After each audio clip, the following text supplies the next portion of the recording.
So the book Essence of Decision, Explaining the Cuban Missile Crisis by Graham Allison, it presents 3 different models of how government works.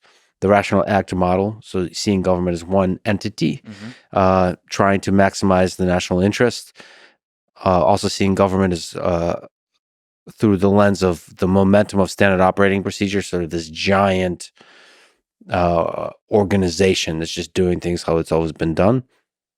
And the government politics model of there's just these individual internal power struggles within government. Yes. And all of that is like a different way to view, and they're probably all true to a degree, of how decisions are made within this giant machinery of government. That's why it's so important, is because you cannot read that book and say one is true and one is not. You can say one is more true than the other, but all of them are deeply true.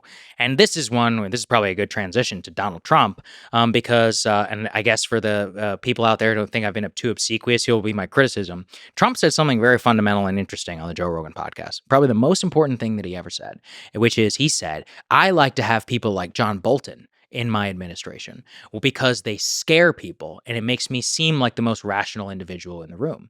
So at a very intuitive level, a lot of people can understand that, and then they can rationalize, while there are picks that Donald Trump has brought into his White House, people like Mike Waltz and others that have espoused views that are directly at odds with a quote-unquote anti-neocon, anti-Liz Cheney agenda.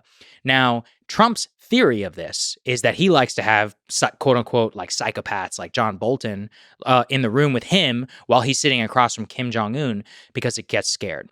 What I think Trump never understood when he was president, and I honestly question if he still does now, is those 2 theories that you laid out, which are not about the rational interest as the government is one model, but the bureaucratic theory and the organizational theory of politics. And because what Trump, I don't think, quite gets is that there are 99% of the decisions that get made in government never reach the president's desk. One of the most important Obama quotes ever is, by the time it gets to my desk, nobody else can solve it.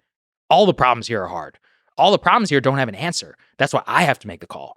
So the theory that Trump has, that you can have people in there who are, let's say, warmongers, neocons, or whatever, who don't necessarily agree with you, is that when push comes to shove at the most important decisions, that I'll still be able to rein those people in as an influence. Here's the issue. Let's say for Mike Waltz, who's going to be the national security advisor, a lot of people don't really understand, there's this theory of national security advisor where you call me into your office and you're the president. And you're like, hey, what do we think about Iran? And I'm like, I think you should do X, Y, and Z. No, that's not how it works. The national security advisor's job is to coordinate the interagency process. So his job is to actually convene meetings, him and his staff, where in the Situation Room, CIA, State Department, SecDef, others, before the POTUS even walks in, we have options. So we're like, hey, Russia just invaded Ukraine. We need a package of options.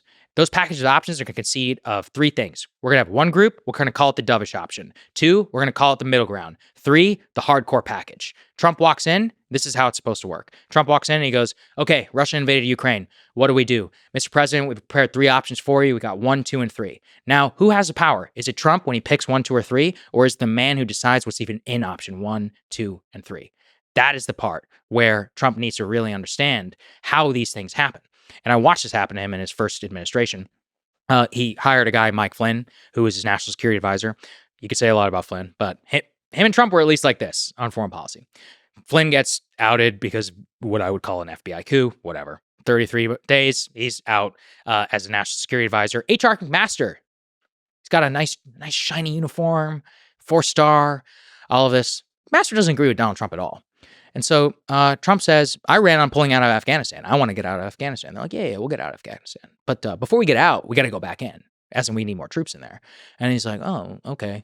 It's like all this. And he approves a plan and effectively gives a speech in 2017 where he ends up escalating and increasing the number of troops in Afghanistan. And it's only till February 2020 that he gets to sign a deal, the Taliban peace deal, which in my opinion he should have done in 2017. But the reason why that happened was because of that organizational theory, of that bureaucratic politics theory, where H.R. McMaster is able to guide the interagency process, bring the uniform recommendations of the Joint Chiefs of Staff and others to give Donald Trump no option but to say, we must put troops. Another example of this is a book called Obama's War by Bob Woodward. I highly encourage people to read this book because this book talks about how Obama comes into the White House in 2009 and he says, I want to get out of Iraq and I don't want to increase, I want to fight the good war in Afghanistan, right? And Obama's a thoughtful guy. Too thoughtful, actually. And so he sits there and he's working out his opinions. And what he starts to watch is that very slowly his options begin to narrow because strategic leaks start to come out from the White House Situation Room about what we should do in Afghanistan. And pretty soon, David Petraeus and Stan McChrystal and the entire national security apparatus has Obama pegged where he basically politically at the time decides to take the advantage position of increasing troops in Afghanistan, but then tries to have it both ways by saying, but in 2 years, we're going to withdraw. That book really demonstrates how the deep state can completely remove any of your options to be able to move by presenting you with ones which you don't even want and then making it politically completely infeasible to travel down the extreme directions. That's why when Trump says things like, I want to get out of Syria, that doesn't compute up here for the Pentagon.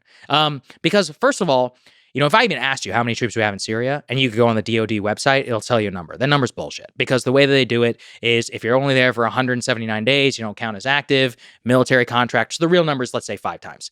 And so Trump would be like, hey, I want to get out of Syria. They're like, yeah, we'll do it. 6 months, right? We need 6 months. And after 6 months ago, so are we out of Syria yet? And they're like, no, well, we got to wrap this up. We got this base, we got that, and we have this important mission. And, next thing you know, you're out of office and it's over. So there's all these things which I don't think he quite understands. I know that some of the people around him who disagree with these picks do, is the reason why these picks really matter is not only are the voices in the Situation Room for the really, really high profile stuff, it's for all the little things that never get to that president's desk, of which can shape extraordinary policy. And I'll give you the best example.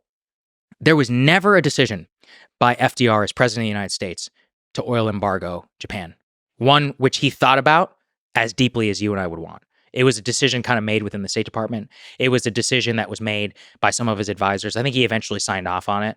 It was a conscious choice, but it was not one which ever was understood the implications that by doing that, we invite a potential response like Pearl Harbor. So think about, what the organizational bureaucratic model can tell us about the extraordinary blowback that we can get and why we want people with great judgment all the way up and down the entire national security chain in the White House.